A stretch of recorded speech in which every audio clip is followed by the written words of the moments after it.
As Ukrainian forces continue their counteroffensive toward the Dnieper River, the Russian front line in Kherson may be on its last legs. Previous Ukrainian attacks crippled both main bridges near the occupied city and the road crossing upriver at the Novokakhovka hydroelectric plant. Despite the Russians' confounding use of radar reflectors near the bridges, subsequent strikes have occupied forces reliant on ferries to keep supplies and personnel moving, if barely at all.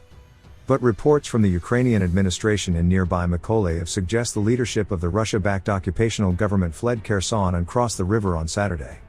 It was not clear whether Russian military commanders had also evacuated across the river. If true, it may be a sign that Russian forces are preparing a withdrawal to defensive positions on the south bank. Saturday's intelligence update from the British Ministry of Defence indicated that Russian forces' endurance west of the river may depend on their stockpiles now that supply lines are all but cut. Oh, and those stockpiles are still vulnerable to Ukrainian attack as evidenced by the large explosions in Novokakhovka on Saturday. Video from state-run Russia Today showed Rovgardia Spetsnaz troops in the Kherson region searching a damaged building, likely for partisan fighters, some of which further threaten Russian supply lines in occupied territory. Russia's precarious situation on the Dnieper gives Ukraine serious leverage on the attack, knowing the opponent cannot be easily resupplied. Continued Ukrainian advances may force Russia to switch from reinforcing its position to evacuating what it can, assuming that shift hasn't already occurred. A collapse of the Kherson occupation could further cost Russian goals elsewhere along its massive front line. If Ukraine actually has destroyed 20% of the Russian units committed to the war as it claims, a rout from its largest occupied city will only further weaken the special military operation.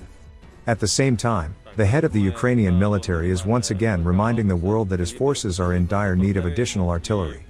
Some of Ukraine's neighbors and allies have come up with a plan to help in this regard, boosting production of artillery systems to supply the war effort.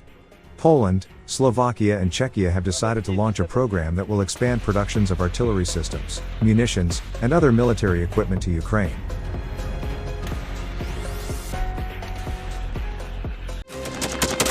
Thanks for watching, and don't forget to subscribe. Also, if you want to support Warthog Defense, please become our member and get early access to new videos, exclusive members-only videos, and become administrator in comment section. The membership link is in the description. Rescues